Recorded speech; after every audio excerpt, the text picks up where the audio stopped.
The following program is classified S. It reveals major plot points and contains adult themes. This channel recommends viewing by up-to-date and informed audiences.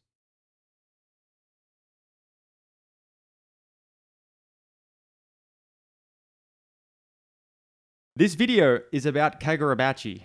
If you haven't heard of Kagurabachi, this video won't make much sense. So read it right now. Stop the video. Read it! I know what you're thinking.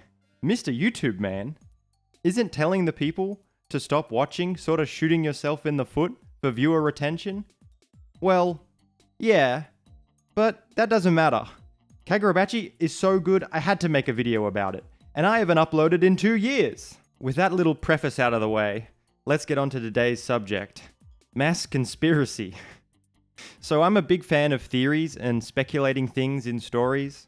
I probably get it from being a Song and Ice and Fire fan, because it's literally the only thing to do while old mate George writes a word a day for Windsor Winter.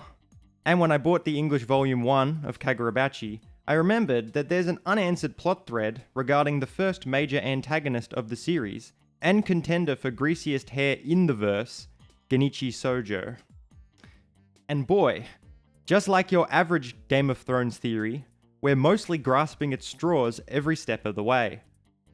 So there's this sorcerer dude who can sort of Charles Xavier X-Men mind jack you back to your childhood trauma, and obviously when it touches the protagonist Chihiro, he's like, "Oh, my dad is dead! Shit! Fuck!" But when he does the exact same thing to local cloud gouger enjoyer, we're exposed to the main crux of the crackpot theories regarding Sojo. This singular panel of a young looking boy, probably around the age of 10 or like 8, doing some crazy shit to these henchman looking dudes. This panel has the Bachi bros around the globe scrambling for more insight, more knowledge, and some sort of explanation to this panel. And since Sojo is sort of how do I put this into words? He's dead! We didn't get really any explanation. Therefore, we either need to wait for our Lord and Savior Hokazono to bless us with some jaw-dropping lore bombs, or we can do the exact opposite and literally make up some shit instead. It really reminds me of the mystery behind the panel of the dude in Jojolian at the very start of the manga that from memory, does eventually get answered. I don't think Hokazono is the type of guy to make just a random panel of his supposed favorite character to draw and just forget about it. I have a feeling this will be explained in a future chapter in some way or another. But how will it be explained? Sojo is dead, right? Right? Well, I think he is at least. But some people don't. But if he is staying dead, how will we find out the context of this traumatic event that he experienced? The child we see in the panel is not Genichi Sojo. When the trauma memory sorcerer man astral projects into Chihiro's thoughts, it's like Chihiro is literally reliving the memory. Most importantly, in first person. Sure, there's some reuse of panels that aren't in first person, but I think that's just for dramatic and narrative purposes to show the events are looping over and over in Chihiro's head. But if the memories are viewed in first person, what the hell is Sojo looking at? Because it's not him, it's some black-haired kid possibly using sorcery in a field of flowers to kill a bunch of dudes. And this is the basis for the kid in the flashback is Sojo's brother. There's actually this crazy twin theory that draws upon the etymology of Sojo's name, among other things. But honestly, I think that's some sort of Danganronpa V3 Kokichi Oma level stuff. Horse A, Twins B, if you know, you know. Still a good video, check that one out, it's really cool. But just being his brother? I can get behind that. black hair, it's sort of long. Okay, not much to work with, but it'll have to do for now. And if we're going off what I said before, he's aged around 10. So Sojo himself could either be the same age or a bit younger in this memory. And in the Volume 4 bonus content, Hokazono says that Sojo is around 30 years old. What major story event do we know that occurred exactly 20 years ago, and is literally one of the biggest mysteries, and currently has a massive gap in knowledge surrounding it? The Seitei War. The flashback is set sometime near the start or before the Seitei War, and it is located on a shoreline that is directly connected to the island, or maybe on the distribution chart where it showed the islanders invading. What is the basis for this other than arbitrary mental gymnastics? Practically nothing. I made it up. There are some interesting ideas I do want to put out there. There is precedent for these islanders in some versions of the war's retelling that they invaded the mainland first. And Sojo practically never shuts up about his dream dad Kunishige and how his blades were made for murder. It's obviously paralleling Chihiro's upbringing being very sanitized on the Seitei War and the blades in general, but Sojo seems to know all this crazy stuff. Maybe the Hishaku told him. Or he's just batshit. Probably just batshit. I feel it would make more sense thematically if he had some lived experience in the matter.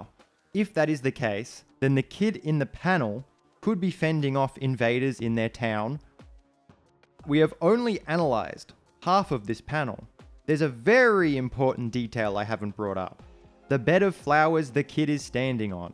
Hokazono is very peculiar with his symbolism, such as the crow imagery, obviously representing Samura and his sword, Tobimune. I'm bringing this up because there are very few panels in this manga that actually reference and show flowers. And a large percentage is with the enchanted blade, known as the Shinuchi in earlier chapters, but is now known as the Magatsumi. What even are the type of flowers that Magatsumi spawns when it is used? Using the finest minds available to me, the top of the top naturalists and botanists, I have narrowed it down to the following flowers. Some variant of the white lily or exactly the Easter lily.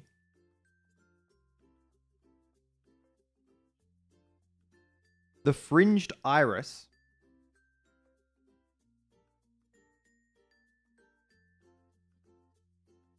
And some made-up flower that may be a iris variant known as the blood moon iris, or it's just made up completely. I don't know. Someone more knowledgeable in flowers, please help me here in the comments. Find this flower. If you find this flower, I will heart your comment. Why are these flowers relevant? Well, we know that the magical ore that the enchanted blades are made from originates from this Datenseki island, this southeast island that has appeared. The named flowers mentioned are all native to various islands in Japan and around it. This would be a cool way of visually showing the sword's origin alongside the idea that something that was native to their island is now being used as a tool to exterminate them. Given the recent chapter that just came out, I'm going to offer another interpretation of what the flowers mean. Since we know now that these are made of spirit energy and they do not disappear until the sword, I guess, is destroyed. Since this island, it has magical properties because it just randomly appeared, I don't think that the flowers are actually native to the island itself, meaning that these flowers that are native to the islands of Japan and in the context of war, the flowers are an analogy for how war can irreparably damage or change a location that was once a peaceful and flourishing place. Also, I am like 99% certain that the iris is correct here because in some Chinese meanings and depictions, it is called the butterfly iris. That's a crazy coincidence. What does the sword have when it uses abilities? Butterflies. The fringed iris, meaning in Japan, is lots of friends. And given that this iris apparently can only be sown by humans, it doesn't self-sow naturally like other flowers do. What is this sword doing? And when it kills people, it's literally spawning the iris on them. So it's sort of creating friends by joining them in a totality of death. Does this mean that these flowers and the flowers in the flashback trauma panel are in fact the same flowers, meaning that geographically they are in the same place? No. Looking at these flowers, they don't really look like irises or lilies or the other weird one that may or may not be made up. They sort of look like some genus of cosmos. But it could be both. It could be the same flower. Look at all these cosmos. This is a list of all the cosmos variants that are in Japan. It could be any one of these. But since we can't tell what color they are in the manga, we can't really choose a singular flower for its meaning. But it could be one of the lighter colored ones because in the panel it's not shaded at all. It's mostly like a white flower, so it's probably a lighter color. These flowers in the back of the destruction double spread, which are drawn really small, sort of look the same, but I think that's just the other flowers being drawn small. So what does this mean? It's all a bunch of bullshit? I've just been spouting nonsense? Maybe. Possibly. Most likely. However, if we are able to connect the imagery of the flowers in the series to this panel, it is probable there is sort of some parallel thing going on that we don't know about yet. The wielder of the Magatsumi is Sojo's brother. From the images we have seen of this man, he has somewhat of a likeness to Sojo.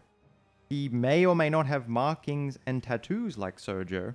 He is somewhat the same age as Sojo.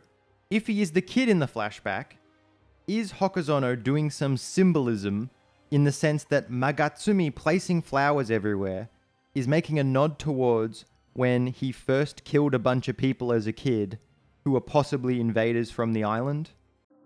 Regarding the flowers that aren't actually shown in panels with the Shinuchi or the Magatsumi, when I was looking and speed reading the manga to find these flower pictures, I wasn't expecting it to be so scarce that there were no flowers.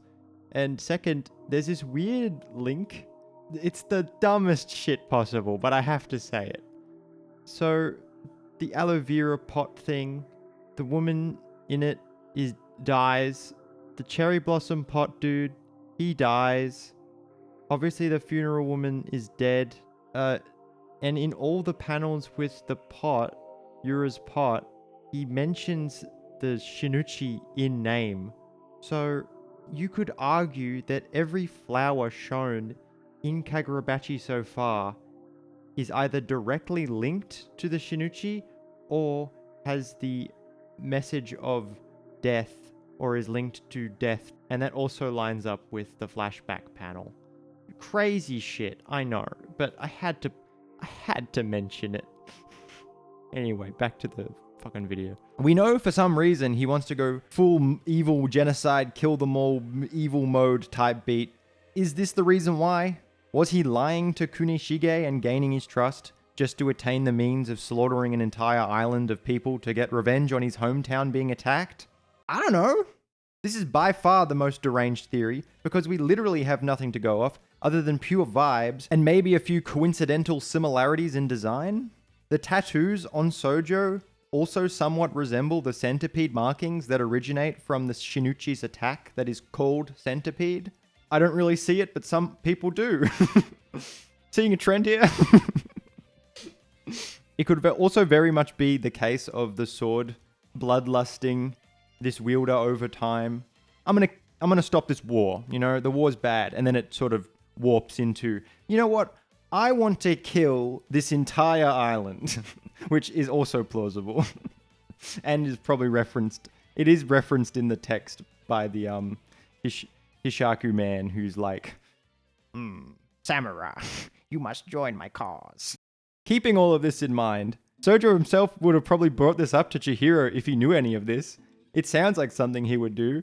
That means Sojo not only doesn't know that his brother is a master swordsman, but also the wielder of the titular mega death-killing Super Murder Blade 9000. Final note touching on this. If Sojo's brother is the Magatsumi wielder, his sorcery shown in the trauma panel is sealed away because of the binding contract the enchanted swords place upon their wielder. I can actually imagine some future altercation where, I don't know, somehow he loses the binding contract and then it's like, oh, I actually have sorcery. I'm fighting you with sorcery now. And it's sort of like a, whoa, mind blown moment. He's using sorcery like in the panel, guys. Woohoo! However, if Sojo's brother isn't the Magatsumi wielder, well, that brings us back to square one. Who the fuck is the kid in the panel? We haven't met him yet, but we will eventually? It would be a really cool way to show Sojo's backstory without reviving him. I really do think either way, there will be a character that'll explain what happened from their point of view, or they will just talk about the war from their childhood. It's just a panel that Hokazono drew and then forgot about it, or didn't get to explain it before he killed Sojo. Honestly, the most likely thing that will happen is some sort of one-shot Sojo Gaiden spin-off chapter that shows his backstory in full, because we already have a spin-off Sojo chapter, and if Hokazono likes drawing him so much, he's gonna find a way to draw him more. That's all the speculations I've come up with, but put more in the comments. Just make anything up. Like, whatever you think of comes to mind, put it in the comments. I want to hear them. I want to read them. To put it all together, Sojo is either just the first villain of the main story, or he's setting up a future major antagonist that we have either seen already or haven't seen yet. And the Magatsumi may be related or not. If this sounds like a bunch of mumble jumble and insane stretches of belief, then I have done my job. If any of these speculations turn out to be true, I'm not going to say I told you so, because even a broken clock tells the correct time twice a day. Thank you for watching. Going back to my cryosleep pod, wake me up when Sojo Clone returns in chapter 256, or when Silk Song comes out. Hey, listen up, everybody. Got a little special thing I'd like to do tonight. And play a little song for you about the nastiest, freakiest little sex puppet I know. Sojo's brother.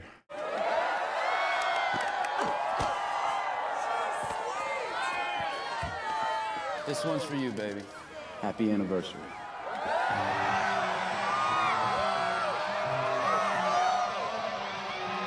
Sojo doesn't know that his brother and me did some genocide back in the Seitei. He's got a crazy sword made of magic, or he's using centipede, and Sojo doesn't know. Oh, Sojo doesn't know. So don't tell Sojo. Sojo doesn't know. Sojo doesn't know.